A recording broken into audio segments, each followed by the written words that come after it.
Welcome to Relatively Stable. I'm your host, Kimberly Carter. This podcast was born from the meaningful conversations that I'm privileged to have every day at my farm, Bramblewood Stables in Taylor, South Carolina. Here, we delve into the journeys of those who have faced challenges, uncovered their passions, and discovered resilience along the way. Whether you're here for the stories, seeking inspiration, or simply love the wisdom we glean from the horses and life, you're in the right place. Let's dive into the stories that remind us how to stay relatively stable, no matter what comes our way. This is our inaugural episode and the first of many conversations that I will have with Sarah Farris. Sarah is my enigmatic co-trainer at Bramblewood Stables. Raised in the suburbs of Washington, D.C., Sarah graduated from Virginia Tech. In this episode, we will introduce you to the work we do together, and you have the privilege of hearing Sarah's words as she redefines what connection means. As Sarah says, horses help me see myself differently. Sarah is a brilliant trainer with a fathomless mind that helps her students and me see the larger picture. She helps us see where all the separate strands of life interconnect. I'm so glad to sit down and speak with her today and to share her wisdom with all of you. I am so excited to welcome you to Relatively Stable. This is episode 1 of our podcast that we have been talking about forever. And I have with me the enigmatic Sarah Farris, our very own Sarah Farris. And this podcast is going to be about lots of things, but we are really going to be focusing on our human ability of overcoming adversity, finding strength through passion, and the powerful bond between horses and humans. I say with every new initiative we start out with that we are not going to just necessarily focus on horses, but then we always will focus on the horses. So I'm going to not pretend like that isn't our focus, because it is, because horses is what brings us together to begin with, but it's also always about so much more. Mm-hmm. So Sarah has been with us for many years, and we're going to get into your background and how you came here and how you came to be working with horses with us every day, which is amazing. But I'm going to ask you to share stories about your early life too, because so many people know you, but I'm not sure if many people know you. Right. And so this podcast serves a lot of purposes, but number one is I wanted to highlight just your beauty because you're such an amazing human being. So can you tell me about the story of the first time you felt an actual deep connection with a horse? Because I didn't have horses in my life in my early years. Mm-hmm. So like the first deep connection I could say was probably the black stallion on the screen, right? Like so many of us, that's what everybody who grew up in the 70s and 80s wanted, was the black stallion. Right. Right. Who I met in a parking lot when I was little. Really? I did. Dog. Yeah, he was at a book signing for, I mean, I don't know if it was the actual black, they could have put There were any a few black of them, horse. I think. There Yeah. were a couple of them that did the scene. Yeah. Like if we're talking about in reality, it would have to be, of course, Matilda. If we're going to talk about me, we're going to talk about Matilda. Everybody knows it. She's a big draft mare, one of the first ones I worked with when I came to Bramblewood. But I think the interesting thing, just kind of in thinking about it, really over the last couple of years, is that when I was working with Matilda, deep connection wasn't really a thing. Yeah. Like it wasn't a part of a process. It wasn't anything we were looking for. And that came into our vocabulary probably about 3 or 4 years ago. We started talking about connection as something, and what is it? And like it's something to lead with. Something to lead with, a Yeah. part of a process. It was a container for an idea, a word. And when we started talking about it, I was really frustrated and I was depressed because I was like, dang, I had this great time with this horse and I missed out on all the things and we didn't even try. And it was really frustrating because she had already passed. And then over the course, and then it became frustrating more because then I started looking for connection with another horse and he was like he's just stoic. I mean, there's nothing wrong with him. He's just stoic. He wasn't giving me the feedback I wanted. And so in the frustration, when I went back and read my notes about the time I spent with Matilda, everything was there. It was all there. I just didn't have an idea about it. I didn't have a container for it. It was, but things like hanging out in the paddock with her and just watching her, figuring out how she learned, the spirit of play, walking up to me voluntarily. In my head, it had all become this work thing, but there was a lot of beauty and stuff there that it was just us hanging out together. And isn't that funny, having like fun. without the label of connection, how that's what you were actively doing? Yeah. And what led you to stumbling on that being the solution with Matilda? You mean as far as getting to her, or Getting to know her Get to know her first first. before?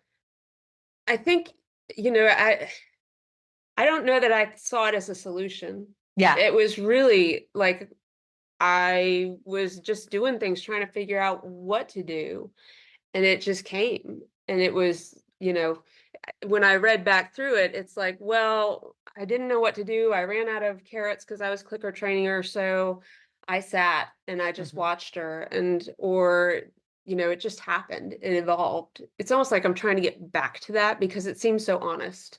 It seems way more honest to me than trying to create connection as part of a process.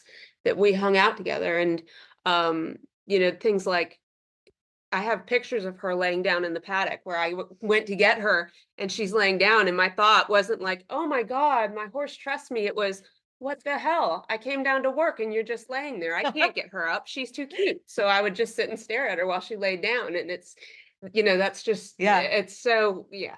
And, I have this knee-jerk revulsion that happens now to all of the catchy keywords that we're using for everything. Yeah. Especially with human growth, with a lot of things that we do with the horses.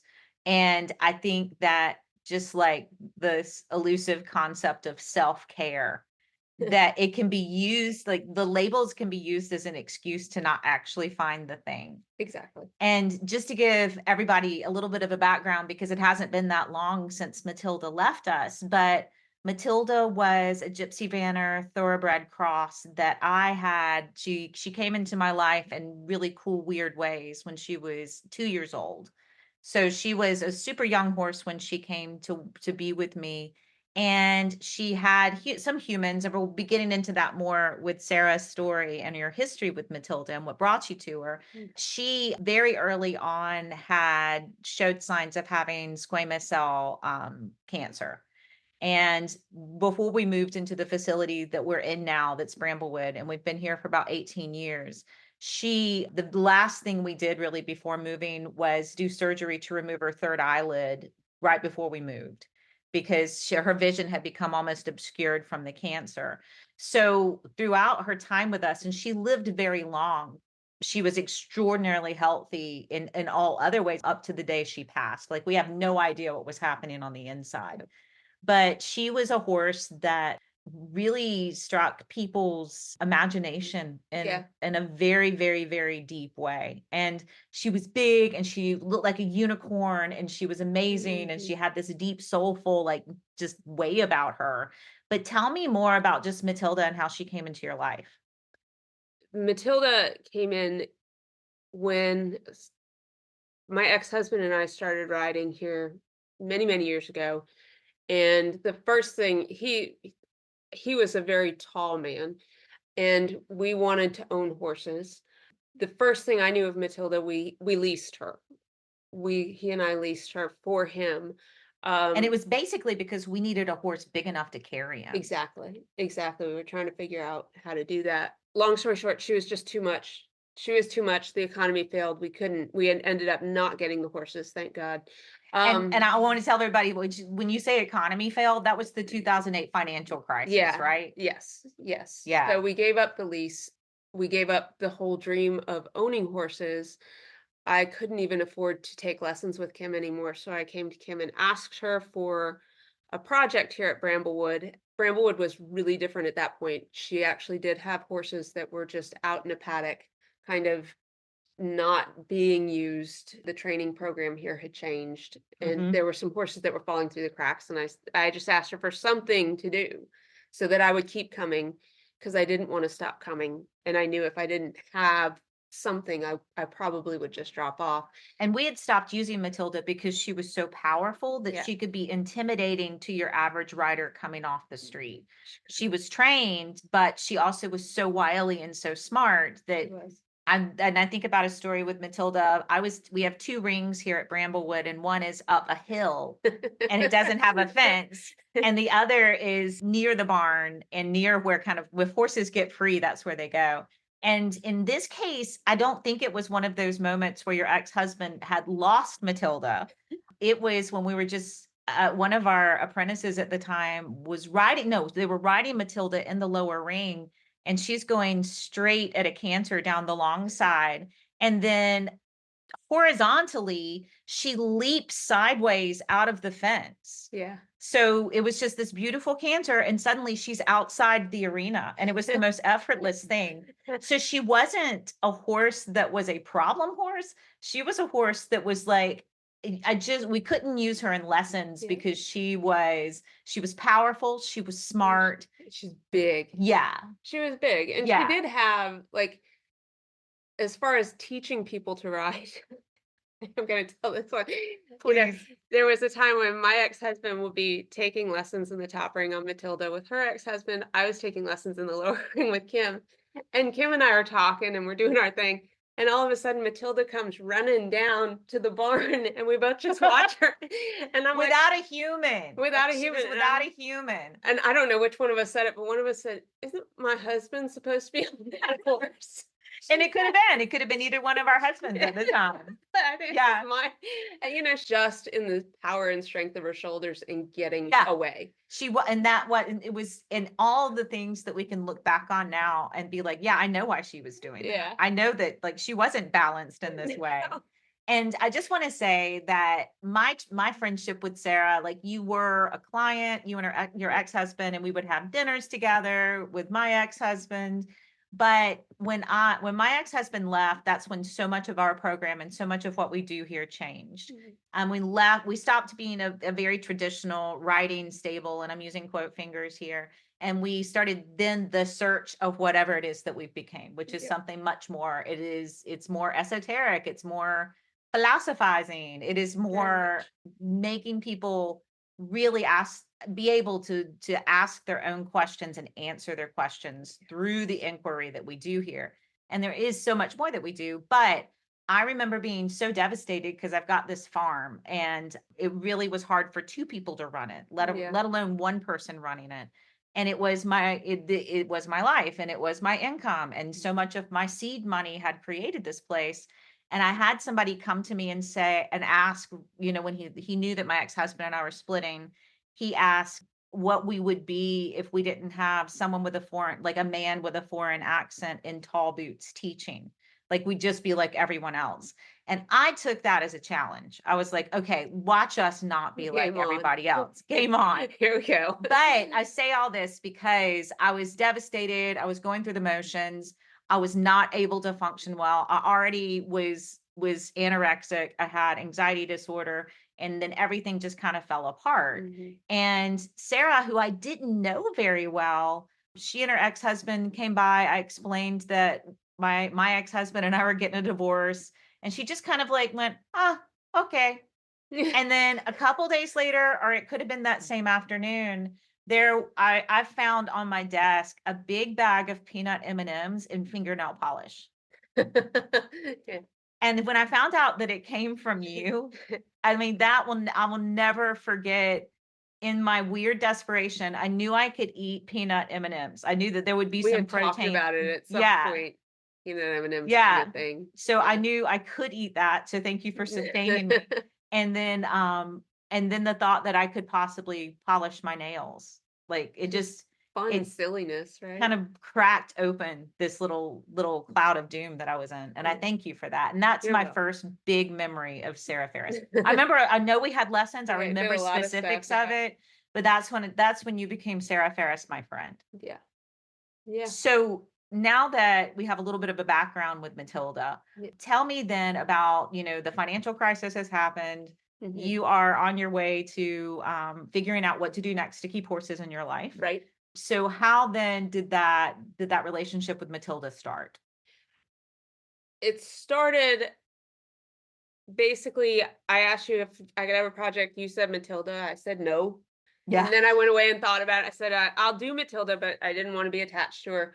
So I would basically go down into her paddock because she was out 24/7 at that point with a book of groundwork exercises, a clicker, and a bucket of carrots. And you said I could try it. I Hmm. said, can I try clicker training her? Because I don't want to be attached to her because she's going to rip my arms out of the socket. I know Hmm. this for a fact. What I found was she really liked learning. Yeah. She was really down for it. Once she figured out what was going on and there was a try that needed to happen and stuff, she was so cool with it. And that's where she and I started, was just clicker training and going through this book of exercises and adapting it for clicker work, for non-lead work, and just started working on like backing up Hmm. and moving shoulders, and that's what we did. And we just made it up as we went along. Do you have a background with clicker training before you came to Matilda? Not Yes and no. I had done some dog training before I came to Matilda. Just spent a couple years in it, and clicker training had been a part. Understanding the process of it had been a part of that. I had used it some with my dog Penny, but it's not like I had clicker training work. Yeah. I just knew it. I was kind of familiar with the timing of it. Yeah, but it wasn't. It was. It just seemed like a good idea. Did it I help read you somewhere that someone was doing guys? it. Clicker training? Yeah. Oh god, yeah. Yeah. She's so got it. I mean, and I used it all the way up. I would When I started riding her, clicker trained off her back. Wow. So I would get on her back with a little thing of carrots and the clicker, and it helps just, and I think it was very comforting for me. And by that time we Mhm. had enough of a rapport that we would work on starts and stops and moving off of a leg or standing still at the mounting block. I used it all the way through until I think we started into more longer trot work. I might have even used it into the trot work. Yeah. Just figuring out how to do transitions and helping her understand when she understood what I was trying to tell Yeah. her. Yeah. Yeah. And I know that this is a really broad question, but has there been a time when horses have helped you through difficult transitions in your life or a difficult transition? I'm going to go sideways on this question a Yeah. little bit. The thing that horses help me with the most, if we're talking about transitions, they really help me see myself differently. Ah. Coming to horses as an adult, and I had very specific, I was in a box, this is Mhm. who I am, this is who I am. And when you find yourself all of a sudden at the other end of a lunch line and you guys might be wrestling it out, or we're coming together and all of a sudden she's something I can handle, it really flipped everything on its head Really? as far as who I was and how I saw myself and how I started identifying myself. Yeah. Can Yeah. you give us a little bit of a history of the health challenges that you had growing up? Yes. Growing up when I was a teenager, I was diagnosed with rheumatoid arthritis. It's it was I had it in both my shoulders and my knee, and some issues in my hip. It kind of defined my high school and my college and my early working years. It was incredibly difficult, which I think it's probably hard for people who know me now to imagine. Yeah. So just for reference, when I was in high school, I would sleep sitting up because it was hard for me to get out of bed. I still to this day drink with straws because at that time I couldn't do it. I Wow. couldn't. A lot of So times, just lifting the glass to your it was too, lips. I drink like this, and my mom watched me doing this enough that she finally Mhm. just started getting me straws. And it was hit or miss because we had a lot of painkillers and stuff like that. So there were good days and bad days. But things like walking upstairs were incredibly difficult, to the point that some days I just crawled. I didn't want to put the weight on my knee. It was too much trouble. So I just Really? crawl up the stairs, crawl to the shower, whatever I needed to do. How Yeah, old were you when you first started experiencing that type of not that type of pain, but when you realized that it was that something other something than was just wrong. normal aches and pains? It was just after my freshman year of high school, Really? and we had done a theater show that had a weird dance number where there was a lot of jumping, and we thought I had damaged my knee. Oh, But, wow. by the end of my sophomore summer, I was in bed, Wow. pretty much, yeah. And when did you start to find relief from it? As far as well, there are a couple things. One, it took us a little while to figure out what was wrong, Yeah. and I had every diagnosis. We looked at bone cancer. One doctor said I was just lazy and sedentary, and it was giving me problems with. But we started when we got the diagnosis, I think in my junior year of high school, and we were starting to get on regular pain Yeah. medication that kind of helped me manage it a little bit more. There was definitely a rhythm to it. There were cycles when school started, when I had finals, any kind of stress would ramp it up, along with some other things we were able to identify. So we were able to manage it through painkillers and anti-inflammatories and stuff. My mom and I had a ritual with it. Um, and Mhm. then through college, and it's weird when you're like this, when you've got these kind of things, and then all of a sudden you decide, I'm going to be normal, and you throw all your painkillers away. And then 3 months later, you're like, Mom, I need to go to the doctor. I made a mistake. Oh, so you just decided cold turkey, like, Oh, yeah, I I'm would do not gonna that. feel bad anymore. I would be like, I'm not doing this. I don't want to identify, and I just throw it all away, and then I'd be like, I can't do this. I can't do this. Um, but then I moved down here about 2000, and a few years after that, the symptoms started rolling back. And I Mhm. don't know why. I thought the doctors had told me if it didn't go into remission by 21, this was going to be my life. Wow. But in 2000, I was in my mid-20s, it started rolling back, and then when I met you, we were kind of coming to the end of it, where I still had bad days, Mhm. but it was really dialing back, and And to the point where it's what saying year did you remission. come what year did you come to Bramblewood?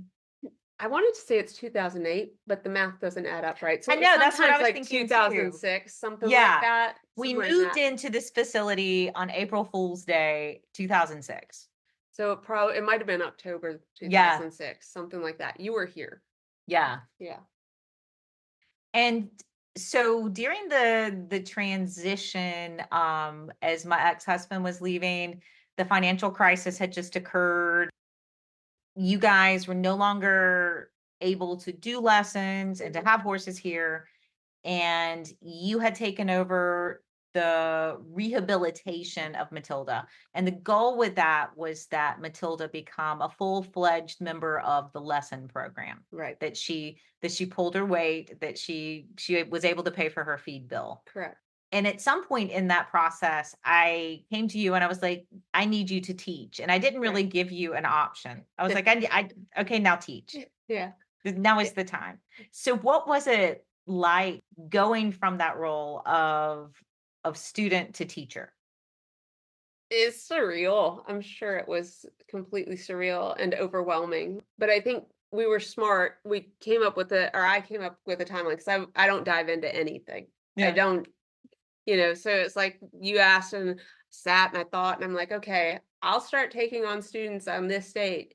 And in, I think I started in May, but up until then, I just came and I'd work with Matilda, and then I'd sit and I'd watch and I'd ask questions, and I'd come to you and be like, I think I saw this. Would that be the correct thing to say? And I read. And so by the time we did it, it was so nerve wracking Yeah.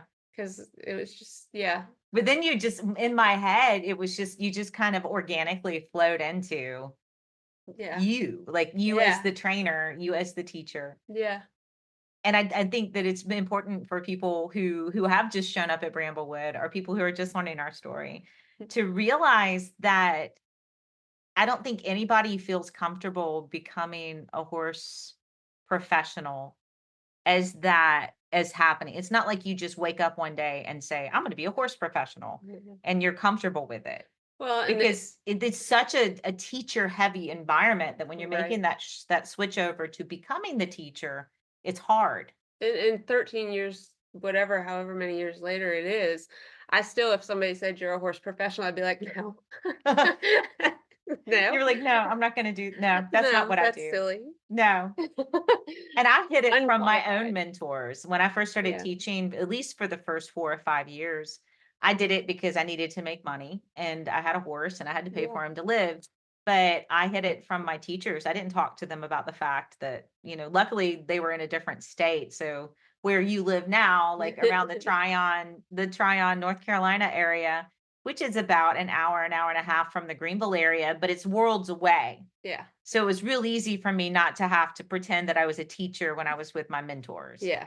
But there was a lot I had to work through in myself to be able to call myself an instructor or a trainer. Right. And it's a lot of what I go through now with, I don't like the word life coach for the work that I do, but it feels wrong. And I think Yeah. it needs a better word, but it's hard to step into those It roles. is. And I think I've come to the conclusion, and I remember telling someone this several years ago.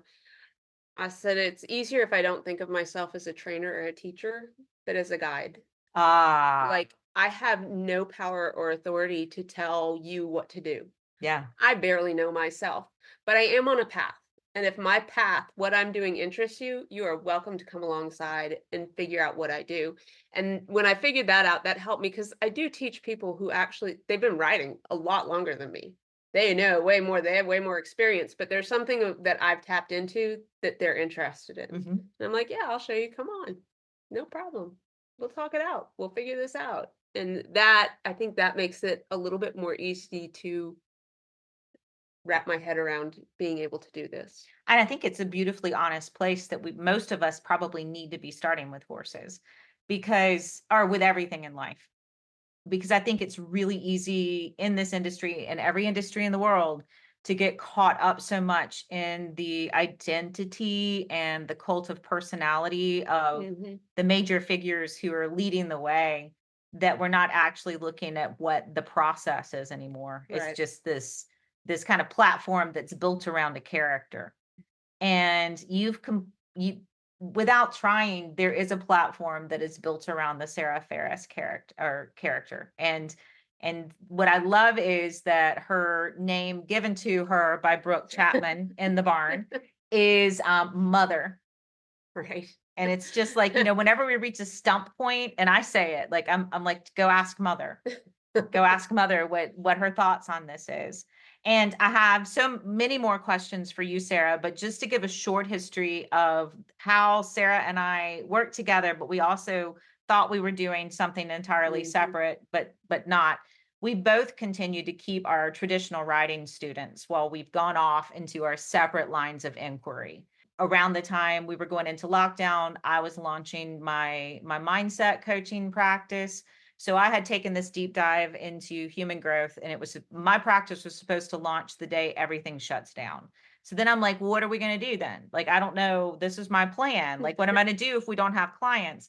And it ended up being the best timing that could have possibly happened to me. And you were going into a deep dive with horse training. Mhm. And so all of this was converging around 2020, when the world just was on pause, and that gave us a chance to listen to what other people were producing out there, because there were more horse trainers that weren't on the road doing clinics, so they were at home creating podcasts. People were talking more. Social media within the horse industry started to be used suddenly more than had ever been before.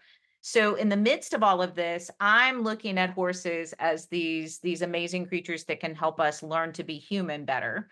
And you are looking at this as, and I'm paraphrasing, becoming a better trainer that better understands, can have a better conversation with a horse. Yeah. And somewhere along the way, then we both realized we're doing the same thing. Yeah. Would you talk about your process with deep diving more into classical horsemanship and figuring stuff out from your perspective? Yeah. I mean, during COVID, it was interesting. There was so much talk about the nervous system that came up, first of all. And I think that's where you and I would say, oh my gosh, I heard this thing about the parasympathetic. And Kim and I had done the coaching. I had been her guinea pig and her test subject She'd been my practice client while I was when getting she my was getting her certification. certification, and she's like, "Yeah, that's what I told you about on lesson 3 in our coaching." I'm like, "Oh, but they're using different words, and I understand these words," you know. And Mhm. and it just started. That's where we started putting things together. Yeah. But just listening to different people in podcasts and stuff like that, and then they would open the door into books and stuff that I really hadn't gone into. The classical side of stuff, but I found Bochet and Ligonier, and now I've got all these books on my shelf, and my Amazon bill got big, and I love it. I explore it, and I love to explore it and play with it. And we're really fortunate here that we don't have a destination. No. We're not going to a show. We're not a dressage barn. We're not a hunt barn.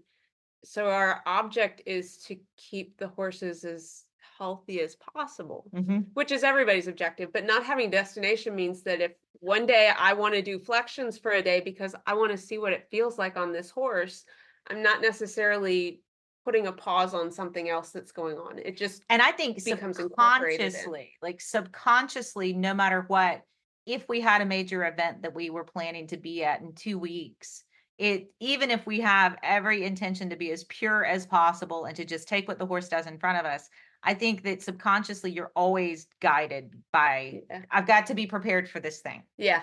And so taking out the we've got to be prepared for this thing really has changed the way we approach everything that we do at this Yeah. farm. What have you found? Has there been a difference at all in the teacher that you were before COVID and the teacher that you are now? Yes. Yeah. I think I'm much more flexible. The way we've done things in the coaching and the respite sessions kind of open doors for all of us. And let me say, and there's so Yeah. much background Right? that we're doing. Like she and I are picking up a conversation that like we started this morning or we started, 16 years ago. Yeah. Respite sessions are the place where everybody coming into the barn starts. So it began as a place for people to decompress without riding horses during lockdown, particularly first responders and people that were frontline medical workers. But then we realized that we should have been doing it with everybody who came. And it's an introduction to the barn. You get to meet all the horses, and then we show you the bare bones of the groundwork that we do with the horses. And I have a lot of people who remain with me in respite sessions. And that's a place where we just study groundwork. Like we're not even pretending that we're there to ride. Yep. We're there for the piece and to get to know the horses better. So we start now, everybody who comes to the farm, even if you've ridden for 30 years, and the goal is to take riding lessons, you start there with us. And it gives us an immense amount of freedom. It does. Because whereas strictly in the beginning, it was strictly riding school. Mhm. Everyone was riding, and now we have the flexibility, and we see people don't realize that you don't have to ride, and then they find out and they're like, well, maybe I don't want to. Mhm. Or they find out that if they're afraid or they don't feel well, there are other things we can do. And it's just there's a fluidity Mhm. to it, and there's a really meeting people where they are. Yeah. And we've always done that, but it's just on a bigger scope of meeting people where they are and saying, how can I help you feel better Yeah. today? If And it's learning how riding, yeah. we meet people where they are, and we used to cater to that idea so much that meeting people where they are didn't mean meeting them with the energy or emotionally where they were at that day, but it was meeting them with the demands they were placing on the horse. Exactly. And so as a public riding school, that's something I think that we always battle. We're getting better language for it every single day, but it's hard life for a horse bringing in a constant stream of people that maybe see them once a week, may see them once and never leave, or never see them again. But as you and I both adapted to not cave to people's expectations of what they think being with horses should be. Right. So I think it's very frequent for any sort of public riding facility to have people come in very much leading from their egos, trying to relive this horse glory day that they may have experienced 30, 40 years ago, Right. riding on a trail ride in Mexico with Such this a one shock. horse or their friend's horse. Or I jumped this horse once, and they want to go back and they want to recreate that sense of freedom that they felt. And I think that in the early days of our program, we didn't have language to explain to them that they were chasing a dream that wasn't real. It's not real. That it's all the expectation, all the failures in their life, all the things they never thought they accomplished gets collected into the one symbol of the horse. Yeah. And the horse feels like this thing that's going to reconnect you back with your vitality, like Yeah. with your real self. So we have so much better language and techniques and programs now to gently help people see that the horse can't carry all of that weight. Right. And it's finding that balance too. And it's, I still teach a lot of riding lessons. That's what I enjoy. And so a lot of the riders end up so a lot of them end up following with me. Mhm. But I do have that flexibility. Like Yeah. because if somebody comes in and they're like, I have saved up for 4 lessons and my dream is to ride a horse. I'm not gonna be like, I'm sorry, you have to go through our 3-week emotional program and then you have to do 6 weeks of groundwork. I'll be like, yeah, come on, I'll find you a horse and we're gonna make your Yeah. dream come true. And I think if we could explain it to the horses, they'd be down with that. They'd be Yeah. like, yeah, I'll do that. And then there are people that I'm like, you really need groundwork. We need to do this. They Mhm. want it. They want all the horsey things. So we can do that stuff. And I'm like, Yeah. yeah, let's do it. Let's explore this. And there are people who think they want the groundwork. And after 3 weeks, you can see them just starting Yeah. to shut down. And I'm like, you really just want to ride. Yeah. This is a hobby for you. You're not going to own horses. You just want to have this experience. I can do that for you. And that's kind of a cool to be able to just play Yeah. with people, engage it, and just help them figure out what they actually want because a lot of times they don't know. Yeah. Yeah. How would you describe your training philosophy? For people, The whole shebang. in a word, haphazard. I do like to follow rabbit holes and read I books. think if anybody's honest, it would be haphazard. Yeah. My students, it used to be that you could see their kind of roll their eyes because I'd come into the ring. I'm like, I'm reading a book. We're going to do an exercise. This is going to be amazing. And they're like, oh God, here we go. But, it's with people, like I said, it's mostly just guiding them. They have a vision. What do you want from this? That's what I like to ask like once a year. What do you want? We're Yeah. going into fall. Is there something you want? Is there an experience we're missing so that I can kind of shape their experience into what they're looking, that we're meeting a mutual goal? Mhm. But I like to collaborate with my students. I don't want to sit in the ring and tell them what I think they need to do. Yeah. Because I do think, like, I think the world does not need a whole bunch of mini Sarahs running around. They need, Oh. we need a Brooke, we need a Michelle and Lacey, and shout out guys, Jess, Abby, Katie. We need all of them. So to help them, there's a basic safety rules Yeah. that we have to follow. But there's a whole lot of play within those rules, depending on who you are, and to help them kind of hopefully find their own voice that works between them and the horse. Yeah. And so, when I've got, especially people who really want the horse thing, they really want it. If you're reading a book, bring the book.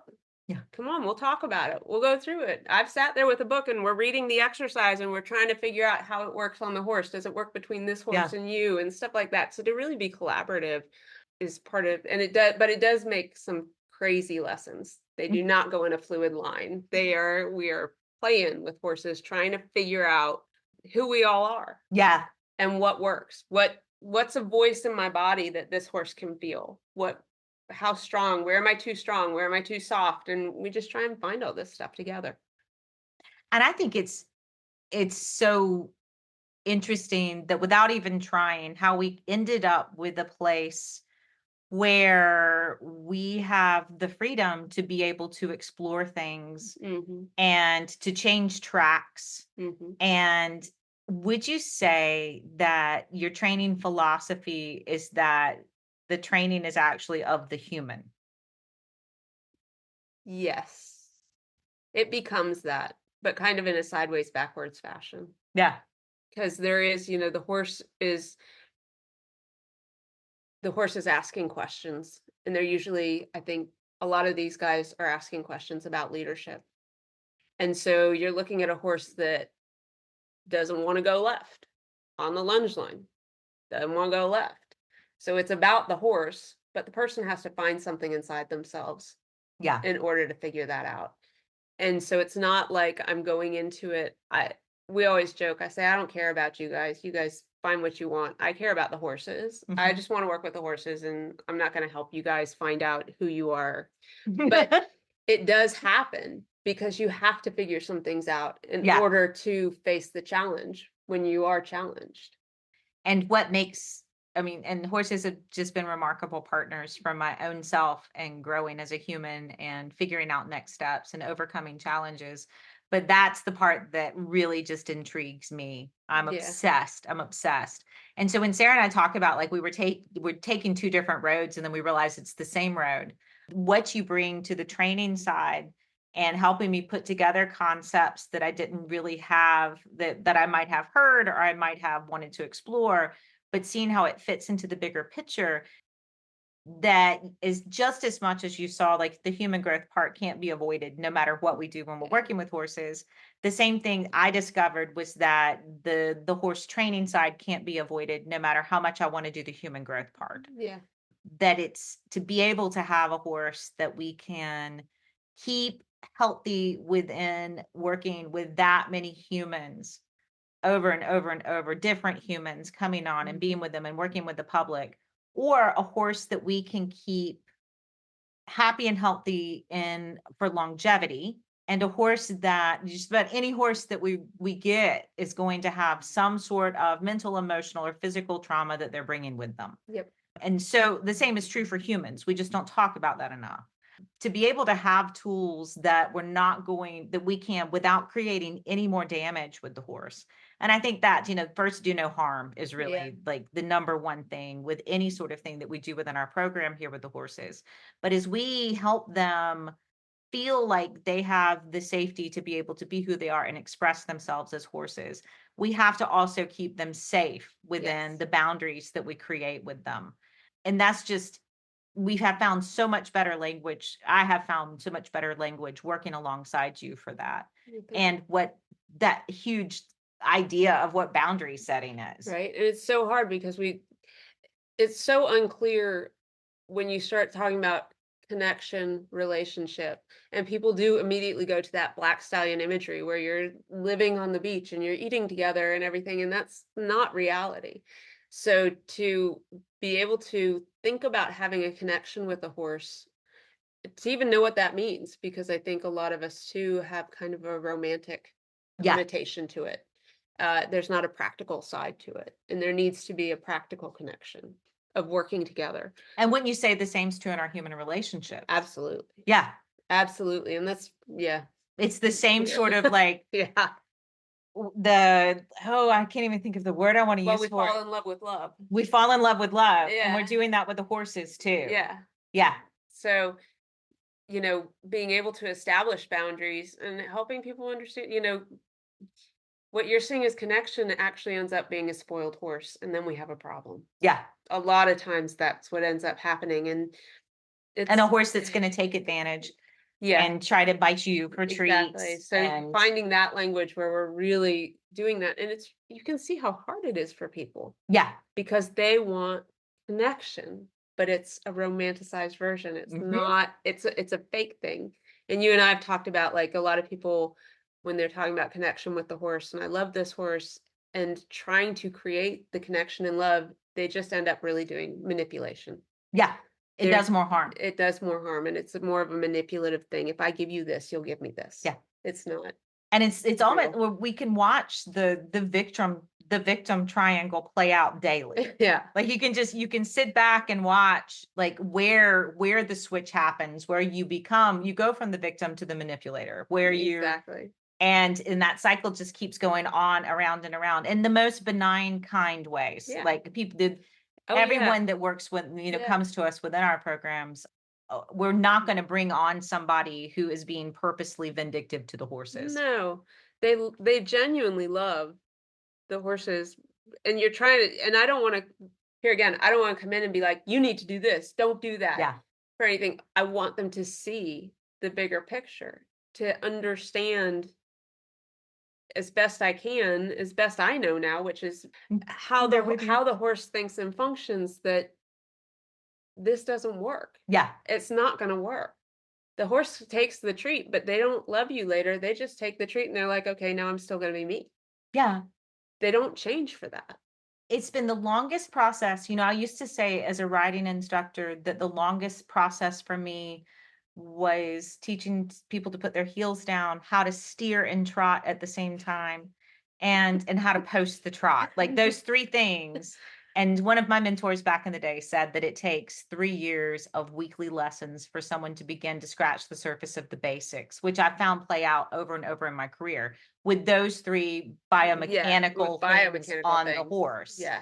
What I'm finding is that teaching people to actually pay attention to the signs that the horses are giving them. Say somebody who's visiting the farm who is just gushing gooey in love with the horses. Like they're going to melt into a puddle in front of us because there's an actual freaking horse standing there in front of them with a head coming out of a stall when you It's first get so here. wonderful to see. It's It's so really wonderful to see, 'cause to it's so see. pure. But then I immediately have to come in and break their heart of Yep. stand back from the horse. Don't let the horse bash you with its head. Come back. The horse is going to bite you if you don't stop petting it. Like the horse is giving all these signals, like physical signals of, I need you to give me some space now. Give me some space. And teaching that how to begin to scratch the surface of the horse's body language and gestures is so much slower to me than teaching somebody to put their Yes. heels down. Well, because you don't want to, there again, you don't want to break the joy. No. You don't want to just strip them down to the point where it becomes like joyless. Yeah. That's the only word I can come up with. There's another word there, but that's the only word I can come up with. And that's always the risk. You put so many rules and so many regulations on things that it becomes a mechanical relationship and the joy is gone. And I don't want, everyone's, you seeing it so much now, all the rules, and we need to do this and we need to take care of the horse. And I think about like back in the day when kids had ponies in their backyard and they'd throw a rope around it and they'd get on and they'd go on adventures together. And That was how I grew up. right. And I hope we're not losing that. Yeah. I hope we're not working. And I hope we're not losing that. I hope we're That not. feel of just being able to do. And yes, you're bouncing on the horse's back. And yeah, some of them are not going to be down for it. Some of them are going to be totally like, yeah, we're going on an adventure. But yeah, I hope Yeah. we're not policing ourselves into a space where there's no joy, expression, and spontaneity. Because that matters to the horses too. Yeah. It matters. Having fun matters. It does. And that itself, like, and so seeing that moment of the joy of I'm going to melt into a puddle of goo because there's an actual horse in front of me. When we have a visitor who's just longed to be with the horses for so long, it's so rare for us to experience pure joy like that. So just like you said, I enjoy watching it vicariously. Yeah. I know I'm about to go in and burst their bubble and be like, I need you to stand back from the horse, ma'am. Yeah. But it is like that joy is the whole point. Yeah. So how do you inspire confidence in your students, especially those who are struggling or facing fears, or they want the joy so much, but they're also terrified of looking for it? I go with the route of suck it up. That's how she inspires confidence. That's how I inspire confidence. I just tell them to suck it up and keep going. And that's her version of consent. It is. Go. Just go. I said do so. it. Stop. Just stop. Stop it. That's a hard one because I am. But you do. I am a generation of suck it up, and I was raised in a suck it up house. And if you're afraid, you just keep trying until it stops being scary. There is a little bit of that side to me. I hear you. But that's not the person I watch in the ring with a very devoted cast of long-term clients that adore you. Yeah. I mean, a lot of it is just taking a step back. And well, I'll tell you, one of the things I love to do is I tell stories because done enough that a lot of the things I see, I can identify with. I can tell them stories and I can tell them about when I was there. Yeah. I know I see what you're feeling. I know what you're feeling. And Sometimes it means pushing through. Sometimes it means, hey, let's get off the horse for a while. Let's do something else. Let's take that step back and let me tell you about what happened to me when I took that step back so that I'm not just abandoning them or totally changing course. Yeah. Again, always saying, hey, I'm trying to get you on a path that I've been down and I see you. And I think that's one of this immense gift that you have as a teacher, that you do it from a sense of humility. And I don't think you understand how like gifted you are in your ability to do this. But it's not, I think that a lot of people, a lot of horse professionals, which I'm going to call you that, whether you like it or not, a lot of horse professionals have built up that facade of, I am the god of this, that it's hard. You don't often find an instructor or a trainer with as much skill that you have to be able to humbly connect with people about the hardships. So Yeah. your ability, despite your wisdom, to humbly connect is really amazing to watch. Thank you. You're welcome. The thank yous are from Michelle. I say thank you. Can you explain why? One of our friends, Michelle, she was saying the other day that she was learned to just say thank you when somebody compliments and not digress or deflect or anything. Good So job. I learned that from Michelle. Excellent work. Where what do you see, and we're going to be cutting Yeah. this short in just a little bit. What do you see, what is, and when I say future, I don't mean like, 2 years from now. What are you playing with now? What are you going to be playing with in the next few weeks with your horses?